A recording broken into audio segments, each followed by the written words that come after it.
Dah, bye.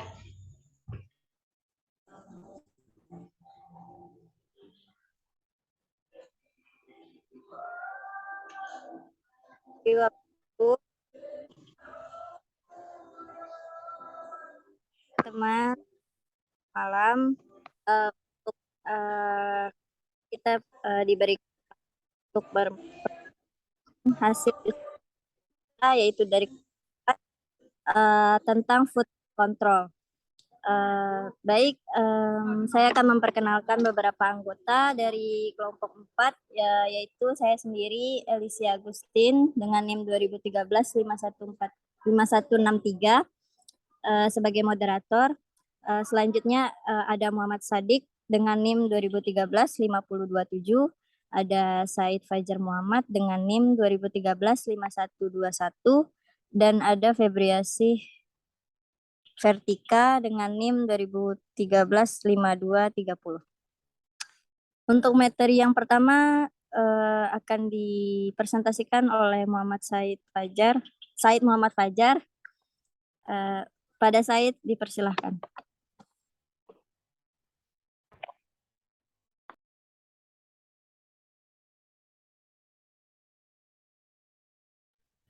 Baiklah, Assalamualaikum warahmatullahi wabarakatuh. Di sini saya akan mempresentasikan hasil diskusi kami, yaitu yang nomor 1.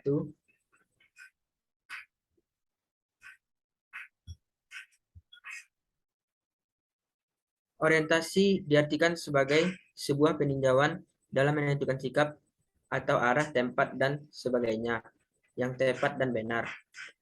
Orientasi karyawan adalah suatu program yang dibuat oleh perusahaan atau organisasi untuk memperkenalkan kegiatan yang harus dikerjakan, tempat pekerjaan yang baru, peran karyawan dalam kehidupan bersosial budaya terhadap lingkungan di tempat kerjanya, nilai-nilai, keyakinan.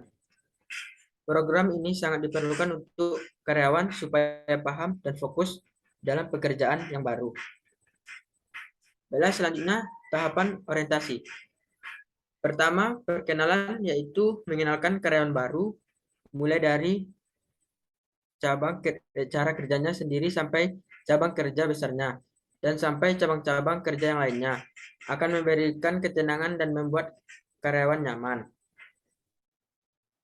Kedua, menjelaskan tujuan organisasi, yaitu penjelasan profil perusahaan, visi misi perusahaan, value budaya organisasi, dan struktur perusahaan tersebut, sehingga meningkatkan dorongan karyawan untuk mencapai tujuan organisasi.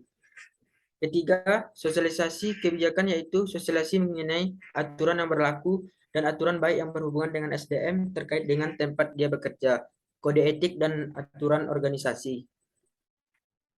Baiklah, tahapan selanjutnya yaitu tahapan orientasi keempat, jalur komunikasi. Membuka jalur komunikasi dapat memudahkan karyawan untuk menyuarakan aspirasinya ataupun pertanyaannya terkait dengan perusahaan, bisa melalui komunikasi rutin tatap muka ataupun jalur media komunikasi.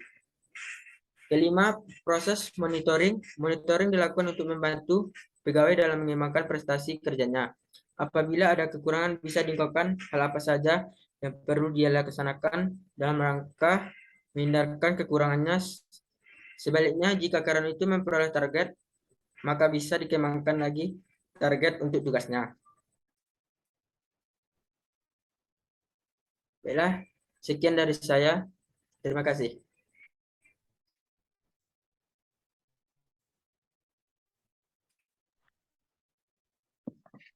Baik, silahkan untuk Said bisa dilanjutkan materi yang kedua.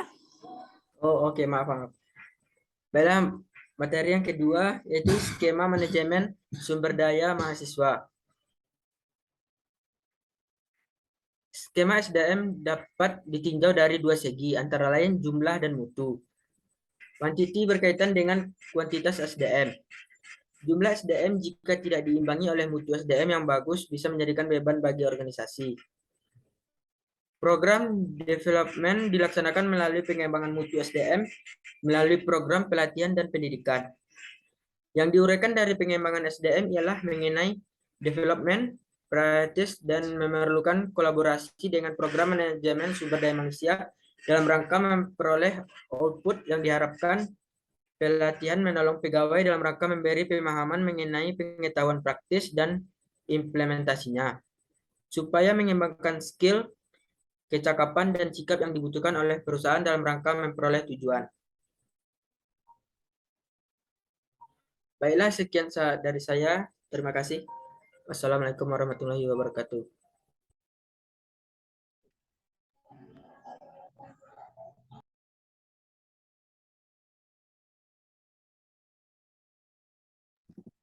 Baik, terima kasih kepada Said. Untuk materi yang ketiga akan dipresentasikan oleh Febriasi. Kepada Febriasi dipersilahkan. Baik, untuk materi yang ketiga yaitu anggaran sebagai alat perencanaan dan pengendalian laba dalam pengelolaan jasa resto dan bar. Suatu perusahaan yang berkembang pastinya mempunyai tujuan agar kegiatan dalam perusahaan dapat terarah, namun di dalam menghadapi kondisi yang tidak pasti, maka perusahaan harus mempunyai strategi agar dapat tercapai secara efektif dan efisien, guna mengoptimalkan pencapaian tujuan dan kelangsungan hidup perusahaan. Untuk mencapai tujuan tersebut, diperlukan adanya sebuah perencanaan yang disertai dengan pengendalian yang efektif. Perencanaan merupakan tindakan yang dibuat berdasarkan fakta dan asumsi mengenai gambaran kegiatan yang dilakukan pada waktu yang akan datang dalam mencapai tujuan yang diinginkan. Yang selanjutnya, perencanaan anggaran. Suatu kegiatan akan mempunyai suatu pedoman pelaksanaan kerja. Agar perencanaan yang ditetapkan dapat tercapai, maka perusahaan perlu mengadakan pengendalian. Pengendalian adalah proses evaluasi kerja dan jika perlu dilakukan perbaikan, maka harus sesuai dengan rencana yang telah ditetapkan dan dengan pengendalian itu suatu perencanaan dapat dilihat apakah yang direncanakan tersebut dicapai atau tidak. Salah satu alat yang dapat memenuhi kebutuhan perencanaan dan pengendalian adalah anggaran, karena anggaran adalah suatu pendekatan yang formal dan sistematif daripada pelaksanaan tanggung jawab manajemen di dalam perencanaan, koordinasi, dan pengawasan. Selanjutnya, pentingnya perencanaan anggaran. Dilihat dalam perusahaan, maka restoran dan bar dalam mencapai tujuannya diperlukan suatu penyusunan anggaran. Dalam penyusunan anggaran terdapat dua alternatif penyusunan anggaran, yaitu secara komprehensif dan secara parsial. Secara komprehensif berarti perusahaan melakukan penyusunan anggaran dalam ruang lingkup yang menyeluruh, di mana jenis kegiatan yang dicakupnya meliputi seluruh aktivitas perusahaan, baik bidang pemasaran, produksi, keuangan, dan administrasi umum. Sedangkan secara parsial adalah anggaran perusahaan yang disusun dengan ruang lingkup yang terbatas yang hanya mencakup sebagai dari kegiatan perusahaan. Sekian, terima kasih.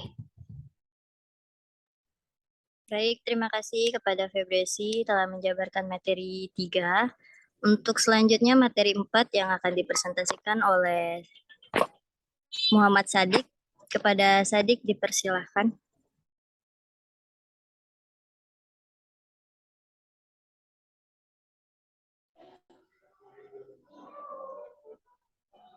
Baik, terima kasih kepada moderator. Selanjutnya yaitu materi keempat, anggaran proyeksi rugi laba usaha resto.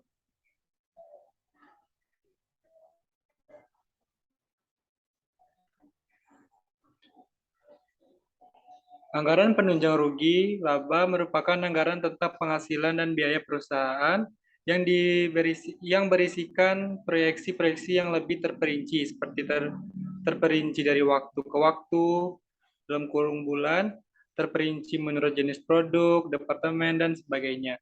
Dengan demikian, income statement supporting budget ini merupakan penjabaran serta pemerincian lebih lanjut dari master income statement budget yang hanya membuat proyeksi-proyeksi secara garis besarnya saja. Next slide. Selanjutnya itu ada penjabaran dan perincian.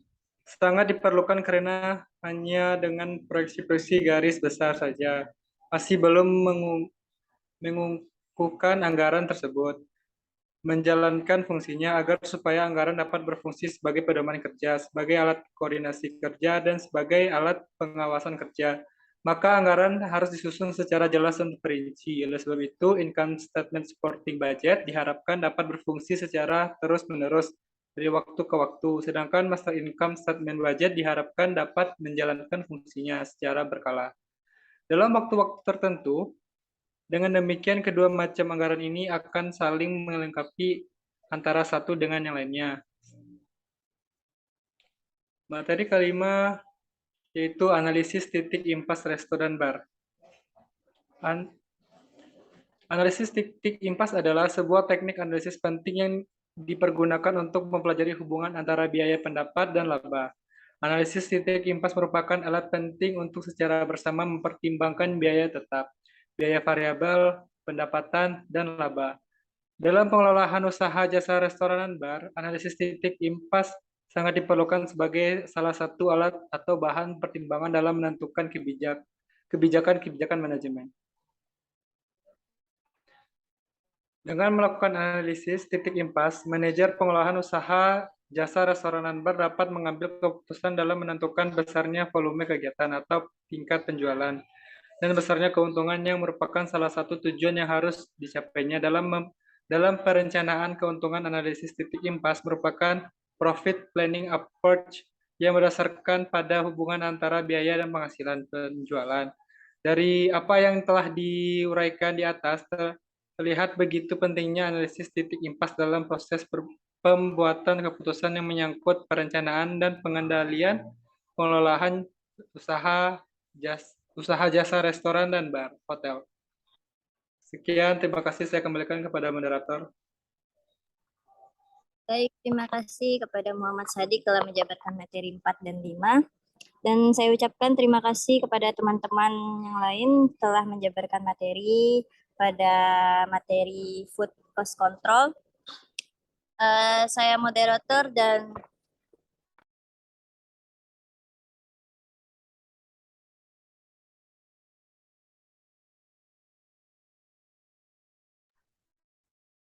baik, saya moderator dan teman-teman dari kelompok 4 mengucapkan terima kasih